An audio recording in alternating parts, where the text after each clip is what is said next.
Voilà, on arrive. Claire, t'es là. Salut Claire. Je suis là. J'espère que ça fonctionne, que tu nous entends, que tu nous vois. Désolé du petit retard, mais je me suis lancé dans une opération périlleuse qui était d'essayer de fact-check tout ce que l'on voit passer sur les réseaux sociaux et que l'on entend dans la bouche de Donald Trump Mon et de Dieu. J.D. Vance sur Springfield.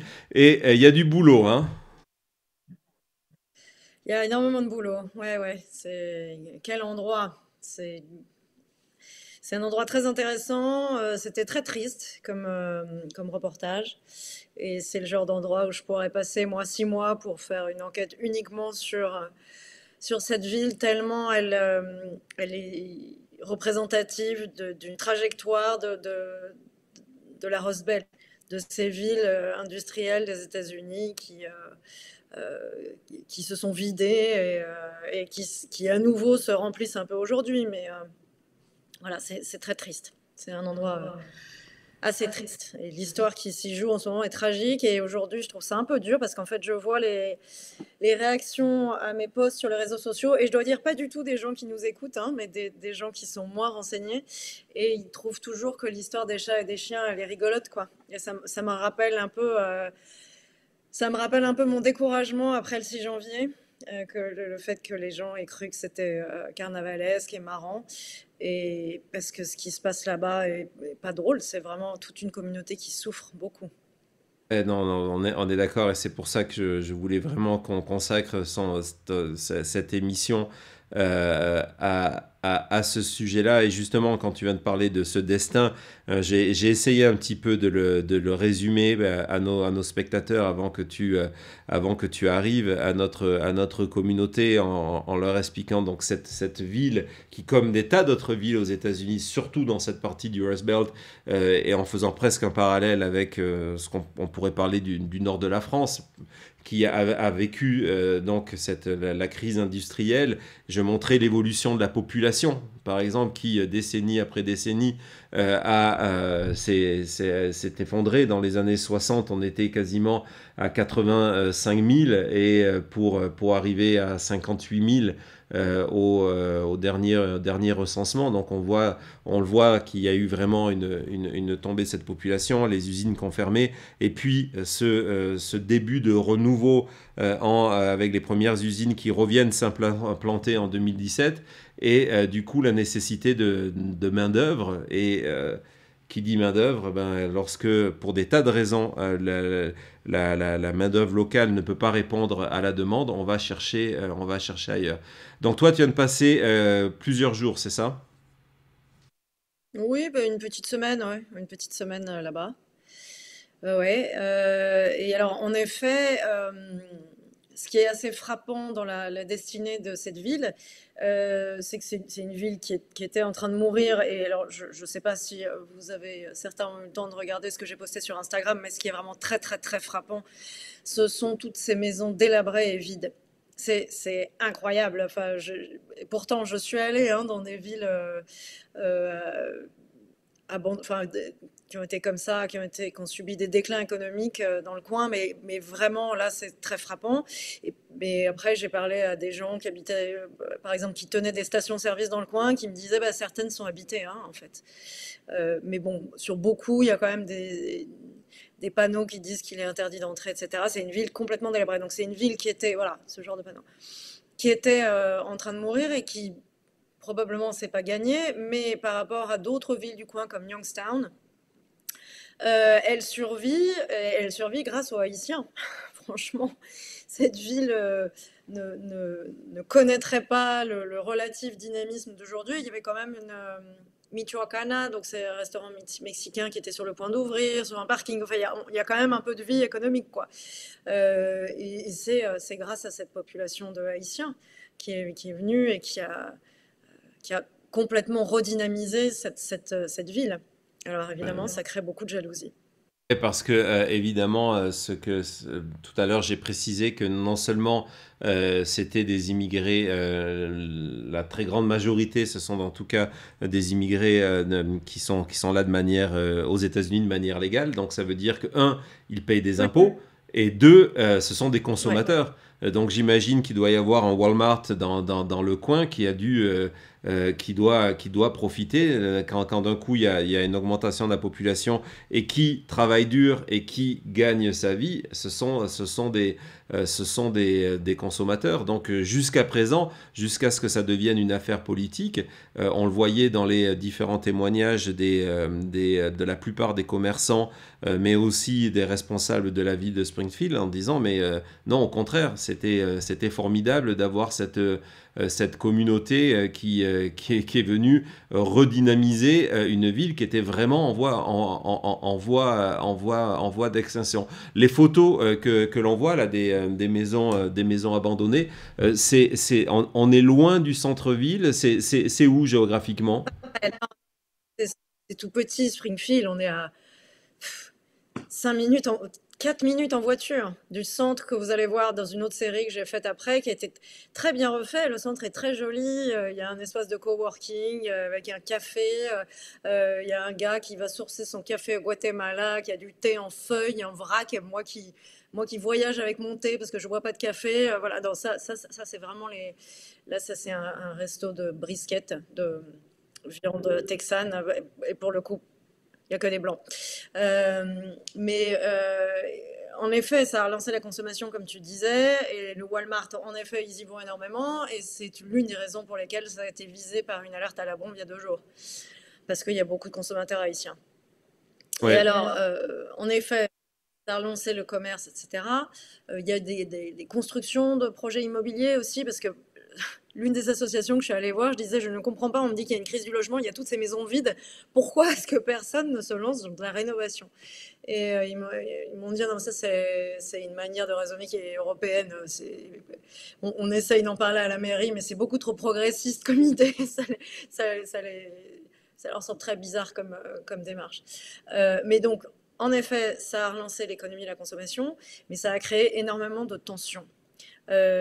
Tension sur le logement en particulier, parce que ce qui est vrai, c'est que ceux qui viennent d'arriver, ils se mettent à plusieurs, en général plusieurs hommes seuls dans une maison, euh, que le propriétaire a à peine besoin de retaper, en tout cas pour les 6 premiers mois où ils sont là, on va dire, et ça rapporte beaucoup plus à un landlord de facturer 500 $ à 5 hommes seuls que de facturer une seule famille.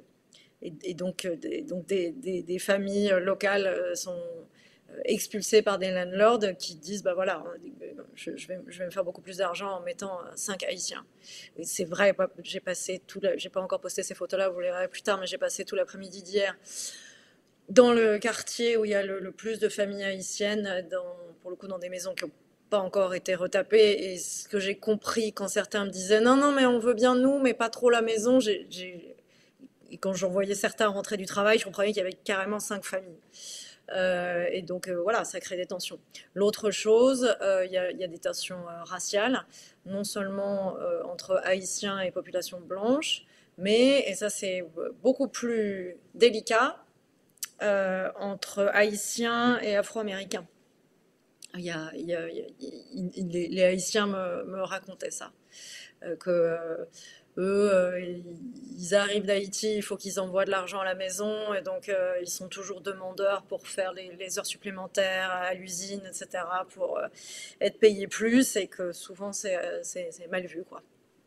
Ouais, on retombe dans cette carte que joue Trump en disant voilà, ces nouveaux migrants, ils viennent vous enlever votre black job. En fait, j'imagine, c'est dans cette définition-là, c'est que effectivement les usines viennent de trouver une main-d'œuvre qui est prête à travailler encore plus et dans des conditions souvent plus difficiles que ce qui est d'habitude utilisé. Enfin, franchement, j'ai interviewé un gars, donc les gens, je leur demandais combien ils étaient payés. Bon, il y a du 16,50 $, c'est plutôt du bas de l'échelle. Mais un gars que j'ai interviewé qui travaillait à l'entrepôt d'Amazon, sachant que tous ces gens sont Haïti, c'est un pays avec une tradition intellectuelle, une éducation. Donc bref, lui, il était ingénieur et il faisait des colis chez Amazon. Et il était payé 20 $. 20, c'est pas mal, quoi. 20 $ de l'heure, et avec une une assurance santé. Enfin, c'est pas si mal payé. Le discours qui consiste à dire qu'il y a du dumping sur les salaires à cause des Haïtiens, je suis sûre que ça doit arriver. Moi, dans les gens que j'ai interviewés, j'en ai pas entendu qui m'ont dit on est hyper maltraité. Non, non, au Peut-être que contraire. ça existe. Après, Euh, tu nous as parlé tout à l'heure de cette alerte à la bombe à Walmart. Ça a été le thème de toute la semaine, avec une volonté de dire, de toute façon, ce sont des appels qui viennent de l'étranger. On verra que c'est organisé depuis l'étranger. C'est quoi ton ressenti sur le terrain? ça- la seule chose, personne ne sait quoi en penser.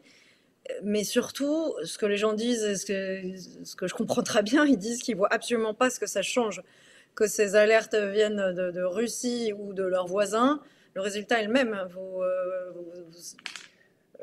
Vous savez pas si vos enfants peuvent aller tranquillement à l'école ou pas. Enfin, le sentiment de peur, il est vraiment là. Et chez les Haïtiens, c'est de la terreur. Enfin, hier, j'ai passé peut-être 4 ou 5 heures dans le quartier. Alors, je pense que je suis arrivée un peu tôt, il faisait très chaud. Et c'est la raison principale, je pense, pour laquelle les gens n'étaient pas là, parce que comme ils ont des shifts d'usine, on peut même pas dire ah mais tu étais trop tôt, parce que ça veut rien dire en fait. Il y a des gens qui bossent et qui arrêtent à midi et qui rentrent. Euh, mais il y avait évidemment une méfiance de voir débarquer des étrangers. Après, quand ils voient que je suis française, c'était beaucoup plus facile. Mais ils sont terrifiés. Ils ont vraiment peur.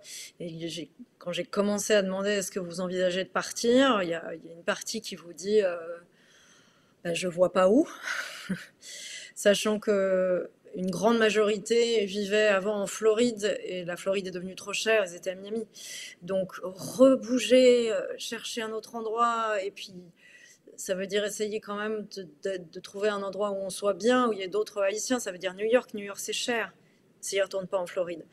Et puis il y en a d'autres qui m'ont dit, honnêtement, j'ai tellement peur que oui, on va essayer de partir.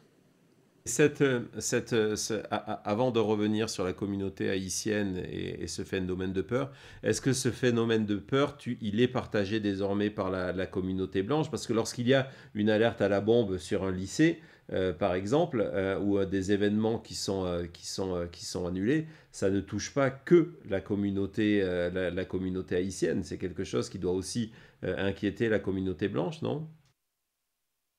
Comme tu sais, c'est complètement asymétrique. C'est comme les fusillades à l'école.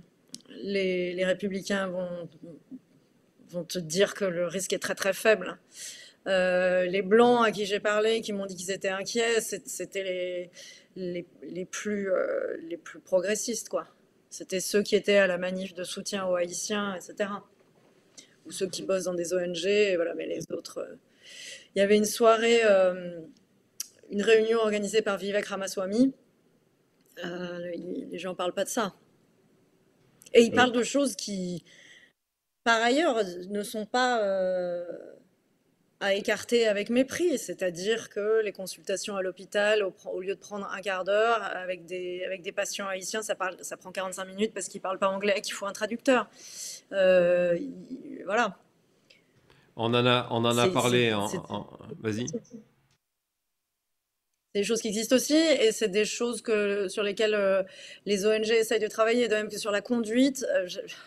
C'est très compliqué d'avoir des chiffres auprès de la police qui se bornent à dire qu'on ne peut pas attribuer tous les accidents de voiture à une seule communauté. Mais les Haïtiens eux-mêmes vous disent oui, bon, bah, c'est vrai, on n'est pas très habitué à conduire ici. J'ai du mal à comprendre ce que je suis allée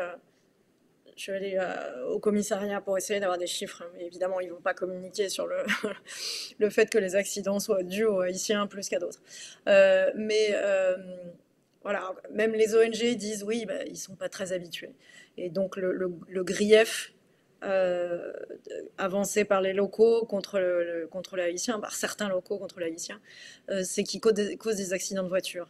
Après, on m'a aussi dit que ce qui était très apprécié par les employeurs des usines chez les Haïtiens, c'était qu'ils passaient tous les drug tests. ils se droguent pas, contrairement aux locaux. Donc, toi et moi, on sait très bien que ce qui est assez frappant aux États-Unis, dans beaucoup d'États, c'est qu'il y a de l'alcool, par exemple, en vente dans les stations-service, et qu'il y a beaucoup de gens qui conduisent en état d'ivresse. Et donc, voilà, j'ai un doute sur le fait qu'on puisse attribuer tous les accidents de la route à des Haïtiens. Mais voilà, personne ne nie qu'ils ne sont pas très habitués, et donc il y a des ONG qui organisent des cours de conduite, y compris avec du créole. Parce qu'il y a il y a une vraie barrière de la langue, c'est vrai aussi. Ceux qui viennent d'arriver, ils ne parlent pas. Ça devient d'ailleurs un problème pour les emplois. Parce que si vous employez les gens juste pour des emplois en bas de l'échelle, à la chaîne, ou faire des colis chez Amazon, c'est pas très grave s'ils ne parlent pas anglais. Dès lors qu'ils travaillent à l'hôpital, ou voilà, il faut qu'ils parlent, quoi. Ouais, non, et justement, avant que tu arrives, on a évoqué, parce qu'au départ, les symptômes sont réels, avec d'un coup cet afflux de la population, ce problème de langue, on en a parlé, l'augmentation du prix des logements et certains logements qui étaient dans des programmes sociaux, qui sortent de programmes sociaux parce que les propriétaires veulent louer plus cher. Le problème de la langue, je donnais les chiffres du budget de traduction de la communauté, des services sociaux de la ville qui est passé en gros, je crois, de 40 à 400 000 dollars. Donc là, le problème pour les instituteurs.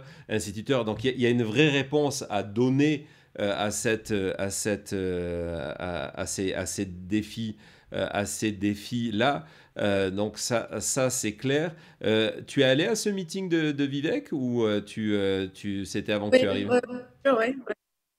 Non, non, non, j'y étais. C'était. Sa position, c'est quoi? Parce que justement, je trouve que parmi les soutiens de Trump sur les réseaux sociaux, il n'a pas été très très visible sur cette question. Toute la démarche de cette soirée consistait à effacer le mensonge sur les animaux familiers mangés par les Haïtiens, en disant non, non, mais attendez, il y a des vrais problèmes et on est là pour en parler en tant que communauté. La thématique de la soirée, c'était l'unité. Euh, et donc, les chats et les chiens, personne n'en a parlé. Lui, il a parlé lui-même très brièvement au début.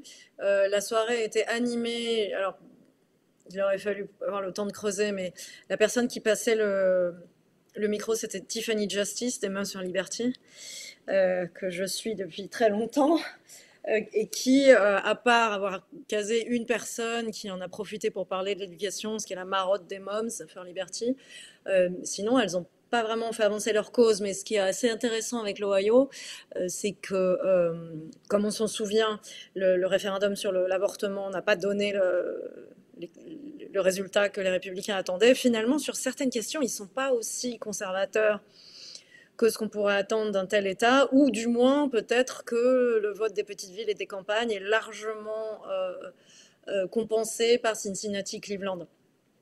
Et donc, en tout cas, une certitude est que les Moms sur Liberty n'ont pas réussi dans l'Ohio leur stratégie habituelle de noyautage des conseils scolaires. Très, très, très Donc, intéressant. peut-être que c'est pour ça qu'elles étaient là. Enfin, c'est comme ça que je l'ai interprété, parce que pour le reste, Tiffany Justice, elle a servi à rien. Elle a passé le micro entre Vivek et les gens qui posaient des questions. Vivek, il a parlé brièvement au début, en disant je suis là pour vous laisser vous exprimer, et ça a été l'occasion pour tout le monde d'exprimer des idées recevables parfois, comme on attend beaucoup plus longtemps à l'hôpital, et franchement racistes d'autres fois. Donc c'était une occasion pour tout le monde de parler, et on a entendu des choses acceptables et des choses horribles. Ouais.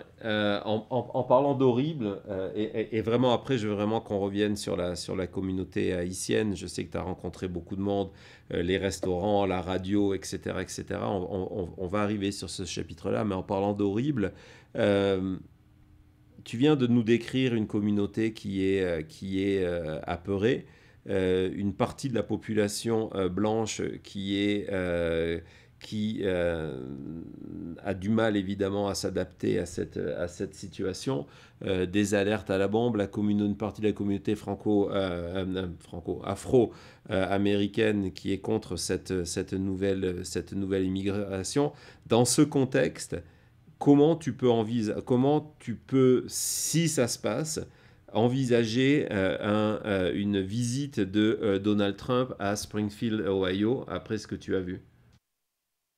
J'ai un sérieux doute sur le fait qu'il vienne. Tout le monde le supplie de pas venir. Je sais très bien que la réponse habituelle est de dire: ah oui, mais Trump, plus on lui demande de pas venir, plus il va le faire. Euh, L'Ohio n'est évidemment pas en jeu pour cette élection présidentielle. L'Ohio va pas basculer. L'Ohio est rouge, ça changera pas. Il y a un siège qui est peut-être plus en jeu, c'est Bernie Moreno versus Sherrod Brown. Et je sais pas, je réfléchis à la campagne de Glenn Youngkin en Virginie, qui avait fait une campagne de Trumpiste sans Trump, qui a vraiment supplié Trump de ne pas se pointer jamais à ces rallyes. Et Trump s'est exécuté. Hein. Donc j'ai un doute sur le fait qu'il vienne, d'autant que Springfield elle-même est une ville, it's a college town, c'est une ville universitaire, c'est une ville bleue. La majorité des panneaux qu'on voit sur les pelouses des gens, c'est des pelouses Harris Walz. Donc, c'est pas une ville qu'ils recevraient bien. Je suis pas sûre qu'ils viennent. Mais c'est sûr que tout le monde redoute sa venue. Parce que là, ils espèrent que l'actu passe à autre chose, même si pour l'instant ça semble pas le cas. Même les histoires de Mark Robinson, ça change rien pour eux pour l'instant. L'attention est toujours sur eux. Ils attendent qu'une chose, c'est que cette situation se calme. Et si Trump revient, ils vont pas y arriver. Enfin, je veux dire, il a invoqué l'état d'urgence là, le maire. Ça prend des proportions. Tout ça pour une phrase grotesque qui en plus il y avait une anecdote sur les canards, une anecdote sur les chats. Personne n'a pu m'expliquer d'où venaient les chiens, mais en fait, l'hypothèse, c'est que probablement Trump a entendu dogs au lieu de ducks, parce qu'il n'y a jamais rien eu comme histoire sur les chiens.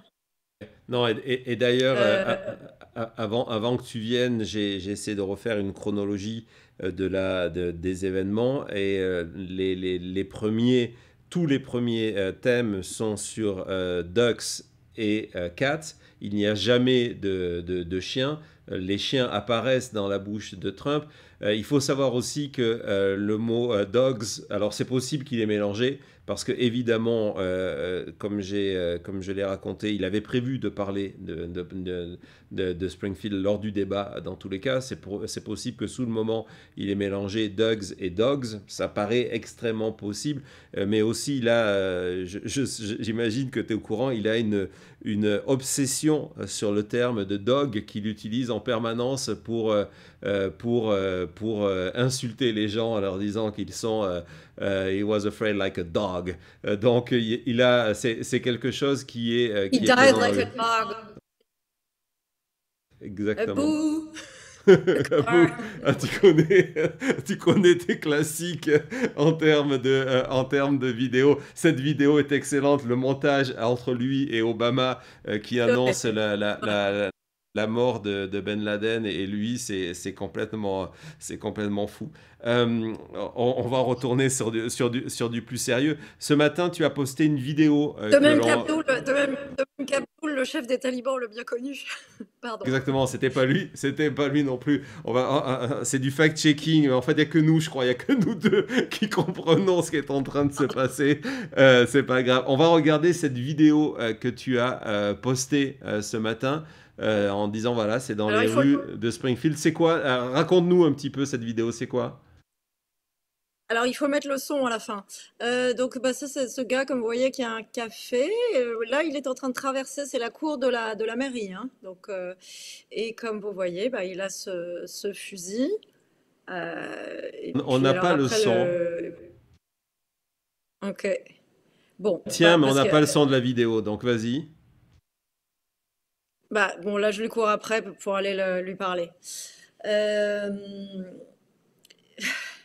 on a le début de la conversation et puis après, j'ai enregistré le son et voilà.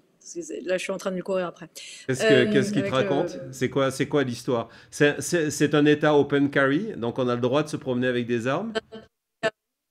il m'explique qu'il exerce son deuxième amendement, qu'il y a eu énormément de menaces contre la communauté ces derniers temps, et donc quand je lui demande, mais vous voulez défendre la communauté de contre quoi, contre qui, enfin, ses réponses sont euh, pas d'un niveau intellectuel extrêmement élevé, on va dire, et, et il refuse d'être plus précis. Mais c'est une démonstration de force, on va dire. Et on est quand même dans une ville où les gens ont vu la semaine dernière les Proud Boys, il y a le KKK qui est venu, Patriot Front, enfin des organisations néo-nazies. Donc il faut comprendre l'état de tension d'une petite ville actuellement. Voir débarquer un mec comme ça. Et Voilà, donc ouais, justement, par rapport aux Proud Boys qui étaient là, les gens qui se promènent avec les armes, donc toi, une partie de ton travail a été de partir au devant de la communauté haïtienne. Tu as rencontré qui? Comment ça s'est passé? Est-ce que malgré la peur, ils ont envie de parler? Tu disais c'est parce que peut-être tu es française, mais en tout cas, comment ça s'est passé sur le terrain vers cette communauté-là? alors, tout simplement, alors ça s'est pas du tout passé comme je pensais que ça se passerait. Bah, enfin bon, ça s'est passé. C'est toujours comme ça. Le premier soir, je suis allée dans le restaurant haïtien le plus connu. J'ai pas encore posté. Qui s'appelle Rose Goûter. Et j'ai interviewé le manager. Euh, et c'est assez intéressant parce que dans ce restaurant, il y a beaucoup de blancs qui viennent parfois depuis Dayton, qui est à peu près à une petite demi-heure de route, de Springfield, mais donc aussi de Dayton, pour montrer leur soutien, pour montrer qu'ils n'ont pas envie que les immigrés se sentent en danger, etc. Donc, j'ai rencontré un peu des gens là. Et le lendemain, je cherchais à interviewer tout à fait quelqu'un d'autre, mais je suis passée devant ce que j'ai identifié comme étant une radio haïtienne. Donc, je suis allée toquer. Et j'ai discuté un peu avec eux. Et voilà, le fait d'être française, francophone, ils m'ont demandé si je pouvais. Ils m'ont dit bien sûr pour l'interview. Et ils m'ont demandé si ça me dérangeait d'animer leur émission, de faire moi-même les questions, ce qui leur permettait à eux de rétablir la vérité sur les rumeurs. Donc je Tu les ai. t'es retrouvé à faire une émission radio à Springfield pour la communauté haïtienne, c'est ça? Voilà, c'est ça. Ouais.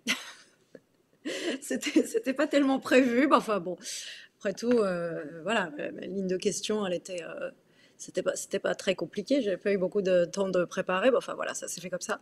Et eux, ils m'avaient promis qu'ils m'emmèneraient me promener dans les quartiers où il y avait le plus de familles haïtiennes. Et bien sûr, le photographe est arrivé beaucoup plus tard que prévu, etc. Et les choses qui doivent marcher ne marchent pas finalement parce que voilà, hein, c'est le lendemain, etc. Et puis surtout, ils avaient totalement changé d'avis. Ils m'ont dit non, non, on n'emmène personne. Les gens ont beaucoup trop peur, etc. J'aurais dit bon bah je comprends. Et donc je me suis retrouvée à faire la base du journalisme, c'est-à-dire frapper aux portes pendant une journée, quoi. Errer, voir les rideaux qui se ferment, les, les stores qui se baissent quand on passe devant une maison, et puis parfois des gens très contents de parler, à l'inverse, très soulagés, qui disaient ah bah justement, on cherchait quelqu'un à qui expliquer ce qu'on ressent. Mais voilà, c'est le école du journalisme 2.0, enfin c'est la base quoi. C'est- Très bien. on retourne à la base du métier. Et j'ai perdu le fil de ma pensée par rapport à ça parce que j'imaginais dans les quartiers qu'on a vus. Justement, c'est dans quel style de quartier? C'est dans les maisons délabrées que tu nous as montré qu'ils Ouais, je suis vivent? désolée, j'ai pas eu le temps de les. Oui, alors pas aussi belle que ça parce que ça ressemble à ces maisons-là, mais vous verrez, je les posterai tout à l'heure. C'est un petit teasing. Euh, c'est des vieilles maisons peu rénovées. Je pense qu'il y avait un peu de ça aussi chez certaines personnes qui après m'ont dit non, finalement telle photo je veux pas. Il y en a qui- Euh, non, c'est des maisons clairement pas confortable. C'est des vieilles maisons, sachant qu'il y a un autre coin de la ville, tout au nord, où il y a des programmes qui se créent. Il y a un quartier qui s'appelle Bridgewater qui se crée où des lotissements où il y a plein de Haïtiens qui s'installent. Et là, c'est des maisons toutes neuves. Là, c'était vraiment pas le cas. Et là, c'était vraiment des gens qui travaillaient à l'usine. Et donc, au fur et à mesure de la journée, j'ai vu les minivans qui rentraient avec les gens qui revenaient du travail après avoir terminé leur, comment on dit, leur shift, je ne sais plus comment on dit en français, leur, voilà, Leur 8 heures de boulot, on va dire ça. Moi aussi, c'est à force de voilà, vivre. Quand on vit dans un pays, on se transforme en Jean-Claude Van Damme et on voit qu'avant de venir aux États-Unis, on se moquait de ces interviews. Et puis finalement, on comprend une fois que l'on vit depuis ça demande beaucoup des de années dans un pays. concentration. Ça demande beaucoup de concentration de pas utiliser trop d'anglicisme et je pense j'en utilise beaucoup moins que quand je vivais en France, que je trouvais ça exaspérant. Donc je fais vraiment attention à pas en utiliser trop, mais parfois je trouve plus les mots. Et puis parfois je ne les ai même jamais appris en français, comme par exemple tout le vocabulaire juridique qui est très spécifique aux États-Unis, toutes les couvertures de procès. Donc, voilà. Voilà. Merci. Leur Mais quart de donc voilà. travail. Leur quart, on dit un quart. Ah Voilà, donc, voilà, merci beaucoup Sylvie. Merci. Donc, voilà, ce sont pas des maisons confortables. Un peu comme ce qu'on voit là, les Russes sont très négligés, très. Enfin, là, vous voyez, la végétation a complètement mangé le mur. Euh, voilà, c'est ce genre de maison. Enfin, vous verrez, je posterai. Et il y a un mélange dans ce quartier là où j'étais. Il y avait très très peu de blancs. Il y avait quelques latinos et quelques afro-américains. Et c'était très intéressant de parler avec les voisins afro-américains aussi, qui étaient franchement, en tout cas ceux auxquels j'ai parlé, très gentils, très accueillants, disant on est vraiment désolé de ce qui leur arrive, c'est terrible, ils souffrent, ils ont vraiment besoin d'aide, etc. Après, il y en a un, parfois les gens disent des choses. Il y en a un qui m'a dit, ouais, l'autre là, c'est la maison à côté de chez moi, ça fait un mois qu'ils sont là. Vous avez vu qu'il y a toujours toutes les ordures qui sont devant, et je dois dire que on n'avait plus de cafards, on en a à nouveau. Je me suis dit, bon, je vais m'abstenir d'écrire ce mot, mais voilà, c'est des villes dans des quartiers pauvres, et est-ce avec un accès. que ça soit dans ces Haïtiens qui vivent dans ces maisons ou dans les Afro-Américains qui sont à côté, est-ce que le sujet de l'élection est abordé? Est-ce qu'on entend parler de cette élection qui arrive dans 45 jours ou ils sont complètement Ouais. déconnectés de ça en étant victimes de la campagne? J'ai posé la question, donc mais j'avoue que si j'avais pas, je sais pas si ça serait venu dans la conversation si j'avais pas demandé. Mais il y a une famille à qui j'ai demandé, notamment, ce que je leur demandais tous, est-ce que vous pensez qu'il y a des Haïtiens qui vont voter pour Trump? Et eux m'ont dit, bah, notre fils vote Trump. Euh, bon, sa femme était blanche et MAGA, donc, mais il y a un gars, un influenceur afro-américain, qui est à l'origine de la rumeur sur les canards. Qui est le gars qui est intervenu à une réunion de la ville après avoir lancé cette vidéo, etc. Et qui, lui, me soutenait mordicus que c'était vrai, le coup des canards. Je disais, mais est-ce que tu l'as vu? Et il me disait, non, mais on me l'a raconté. Et lui, vraiment, il en démordait pas, quoi.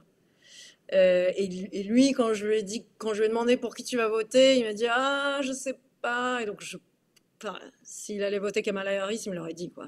Enfin, bon, je pense que je m'avance pas énormément en disant que je pense que ce jeune homme votera pour Trump. Mais oui, ils en parlent parce qu'ils voient qu'ils sont ils sont utilisés à des fins électorales. Ils sont pas naïfs, ils voient très bien à quoi ça sert. Donc, tu nous as parlé de ton passage à la radio et puis en fait le fait que tu t'es retrouvée toute seule à faire ce travail de journalisme 101. On va continuer avec, les anglicismes. Désolé, nos amis du Québec, et vous avez raison, il faut défendre la langue française. Mais bon, est-ce que tu as eu le sentiment qu'ils avaient quand même réussi, parce que maintenant ça fait affaire bien 2 voire 3 semaines que cette affaire est sur le devant de l'actualité. Est-ce qu'ils sont désormais, cette communauté s'est organisée? Il y a des porte-paroles, des représentants, des membres de la communauté religieuse qui est là, ou c'est complètement éclaté et c'est chacun pour soi? Si c'est bien organisé, il y a un centre d'aide. Il y a certaines communautés religieuses qui préexistaient, qui les aident beaucoup aussi. Enfin, si je les nommerai plus tard, mais bon, ils ont beaucoup de menaces, hein, ces ONG, donc ils vivent dans la peur. Quand je les interviewais, il y avait une voiture qui tournait autour des locaux, par exemple, et la femme qui tenait cette ONG me disait, bon, je veux pas surréagir, je veux pas faire 911 pour rien et déranger tout le monde, mais bon, en fait, voilà. Donc c'est relativement organisé. Ces jeunes qui ont cette radio, euh, c'est vraiment, ils ont du bon matos, ils sont pros, ils sont dynamiques, ils sont, enfin, ils sont super rapides, ils sont subtils dans leur pensée politique. Mais le reste de la communauté, c'est des gens qui bossent 24 heures sur 24, quoi. Ils n'ont pas que ça à faire que de se défendre contre des mensonges. Et c'était tout le temps que j'ai passé chez les familles.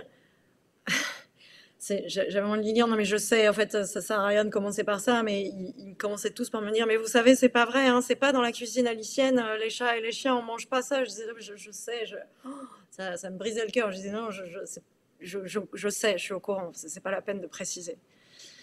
Et, je suis Et allée en c'est, Haïti peut-être 2 ans après le tremblement de terre, je dirais.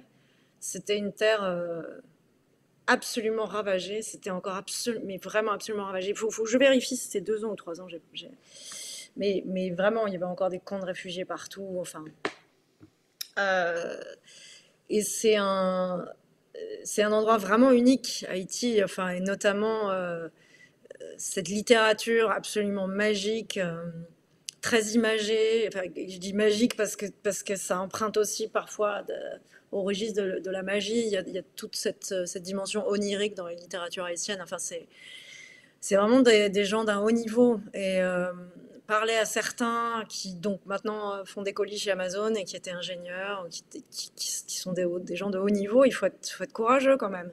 C'est pas rien. Et notamment certains qui me disaient, moi, toute ma famille est restée là-bas. J'ai peur chaque jour qu'ils soient kidnappés, assassinés. Et puis là, j'espérais être en paix. Enfin, c'est des vies courageuses et pas simples.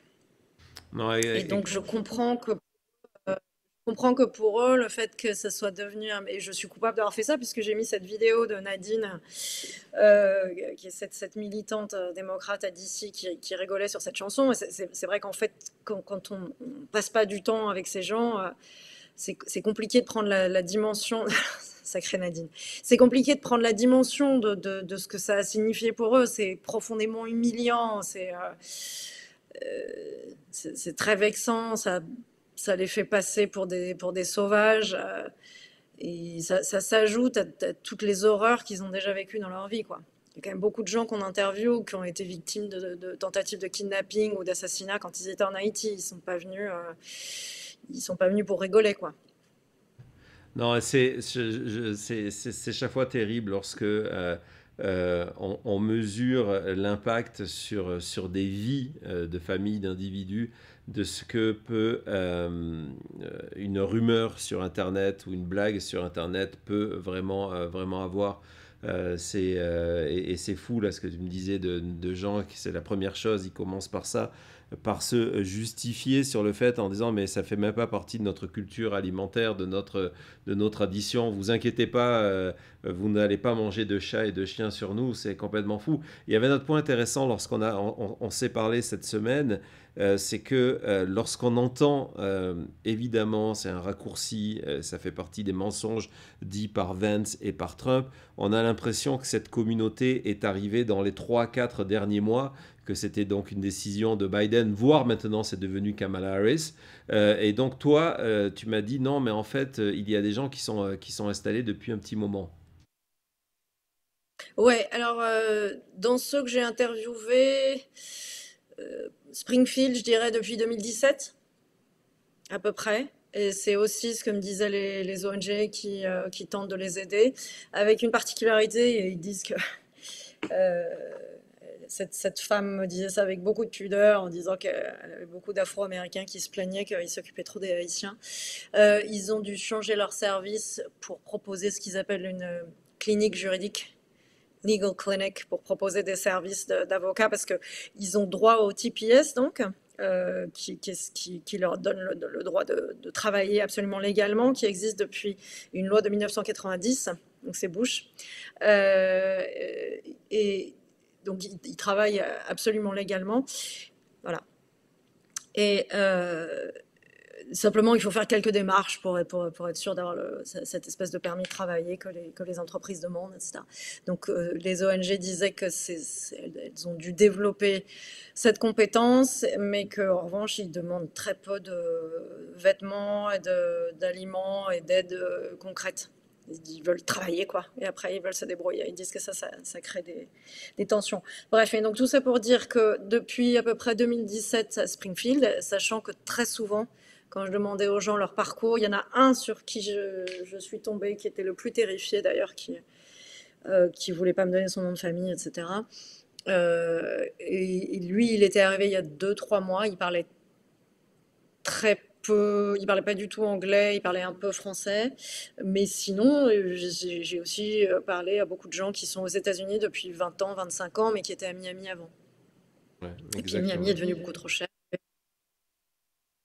Dans ta semaine à Springfield, est-ce que tu as pu aller interroger des officiels de la ville, des parties de la Fini, municipalité? fini, Est-ce que fini. Fini. Ils veulent plus parler à personne. Fini. c'est Complètement fermé. c'est lié à quoi? Moi, honnêtement, je pense juste que, comme toujours, ils ont trop de demandes. Si j'étais le New York Times, ils me parleraient probablement, quoi. Mais c'est un média français. Voilà. Non, non, ils sont débordés de demandes. Donc, ils parlent plus. Donc, enfin, je pense même pas que ce soit le malaise du fait que certains soient républicains et qu'il faille désavouer Trump, parce qu'ils n'arrêtent pas de le faire.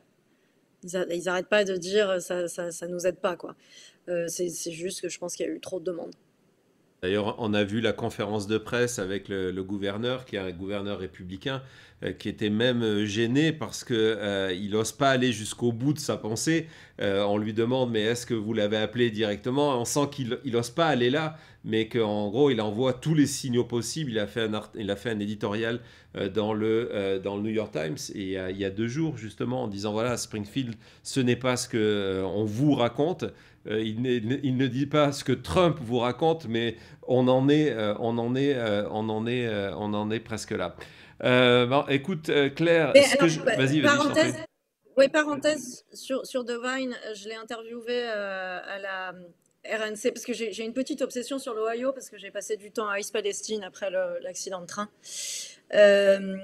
Et donc j'étais très intéressée par la trajectoire de J.D. Vance, etc. Et donc à la Convention nationale républicaine à Milwaukee, j'ai passé du temps avec les délégués de l'Ohio parce que voilà, c'est un État qui m'intéresse. C'est plus du tout un État pivot, mais je trouve qu'il concentre énormément de problématiques qui en fait sont très importantes pour cette élection où les cols bleus vont être un enjeu, sont un enjeu. Bref, et donc Duvine, le gouverneur républicain, je l'avais interviewé le jour où il a été dit publiquement, enfin officiellement, que J.D. Vance allait être le colistier de Trump.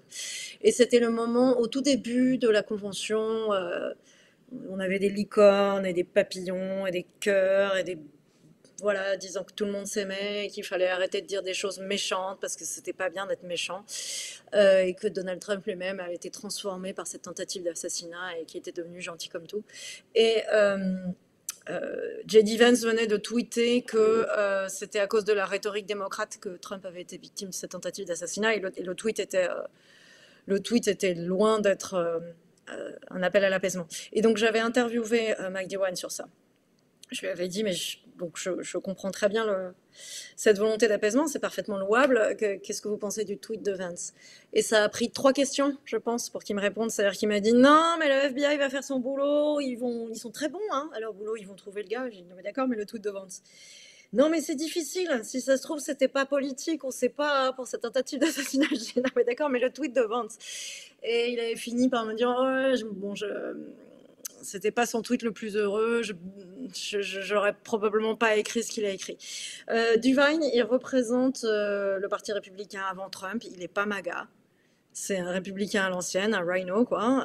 Republican in name only, comme disent les MAGA aujourd'hui, républicain seulement de nom. Il est sur le départ. Il sait qu'il a absolument plus aucune influence et il est probablement pas assez convaincu ou courageux pour dire plus que ce qu'il dit. Mais en tout cas, il représente une aile du parti qui, en ce moment, qui revivra peut-être, mais qui pour l'instant est moribonde. Ouais. Et c'est vraiment intéressant d'ailleurs de voir cette partie qui soit déjà s'est éloignée du Parti républicain, ou soit en tout cas qui est là et qui essaye de faire le dos rond en attendant soit la retraite, soit effectivement des jours meilleurs. Je ne sais pas si avec la montée en puissance de J.D. Vance, ces jours meilleurs vont arriver. C'est un autre sujet une fois que Trump ne sera plus là. Le populisme, c'est très efficace. On le voit d'ailleurs, c'est pour ça qu'ils continuent tous à utiliser, et J.D. Vance en premier, à utiliser cette histoire de l'Ohio pour aller connecter avec une partie de l'électorat qui va être clé au niveau de l'élection. On est Ouais. complètement dans le calcul, hein. On est parti sur ça. J'imagine, je sais, parce que tu vas y consacrer ton dimanche, que Ouais. ta semaine dans l'Ohio va devenir un magnifique reportage dans le Point. C'est prévu pour cette semaine. Ouais. Oui, en plus, là, pour le coup, c'est un print. Donc, la différence avec le web, c'est.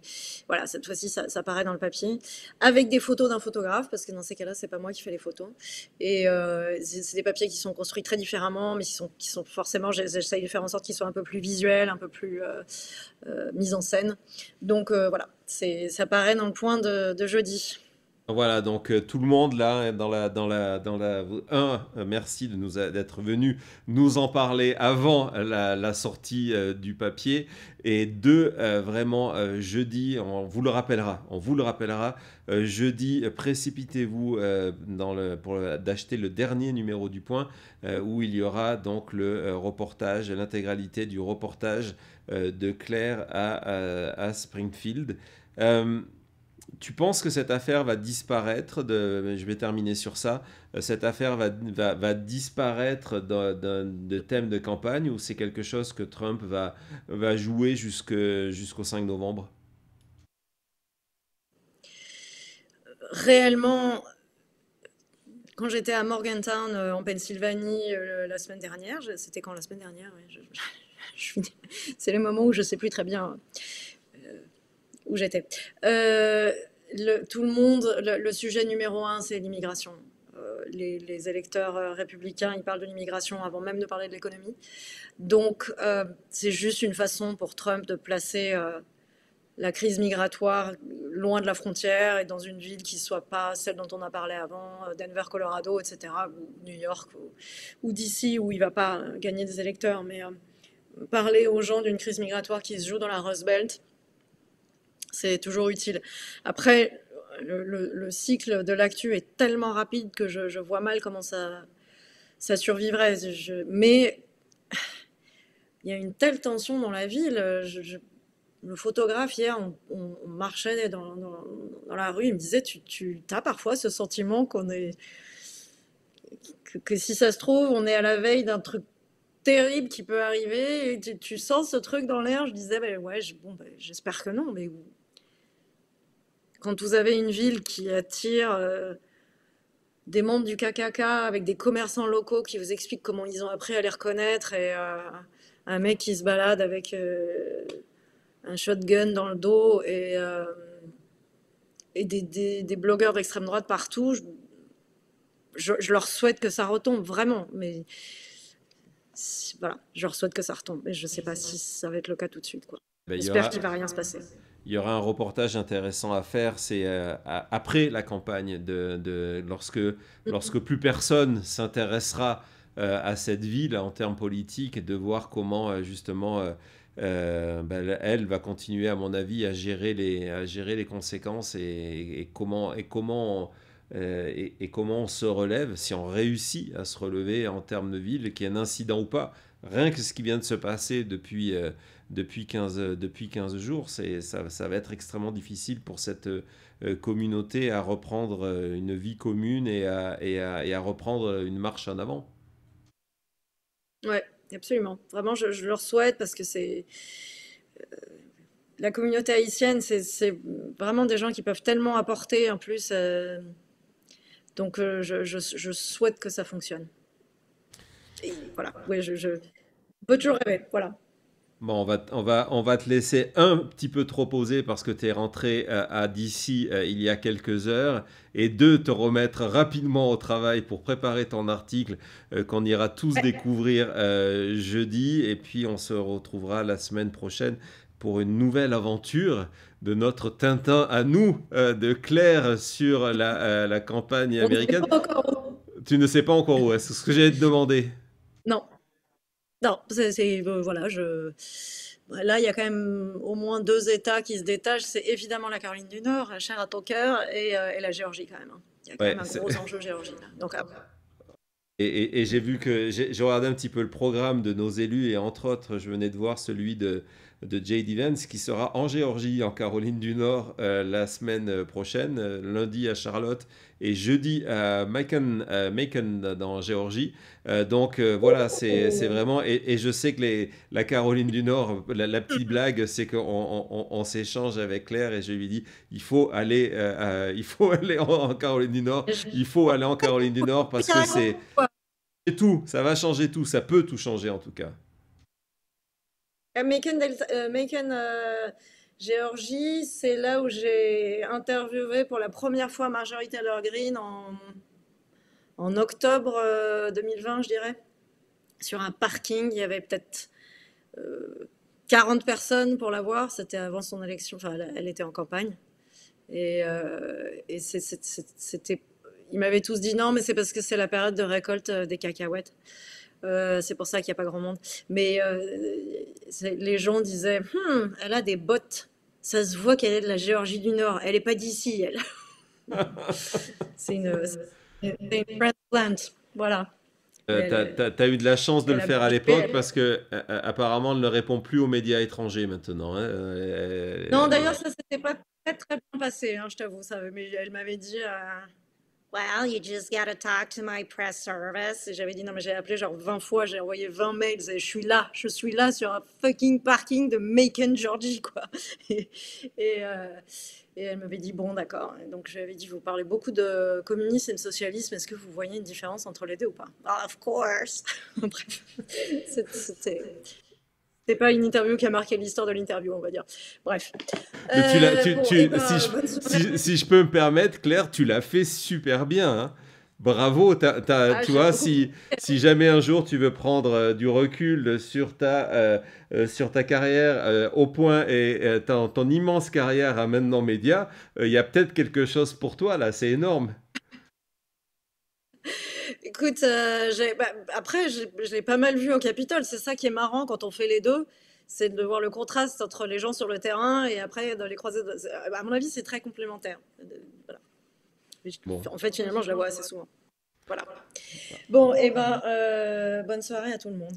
Ben voilà, merci beaucoup. Donc jeudi, le point, le compte Insta de Claire et on se retrouvera samedi en Géorgie, Caroline du Nord. De toute façon, c'est certain, il y aura tellement d'autres choses à raconter. Au pire, tu nous raconteras tes aventures avec ton ami Marjorie Taylor Greene, ça fascine toujours. Voilà, à plus tard. Bye Ciao, bonne bye, soirée tout le ciao, monde. merci.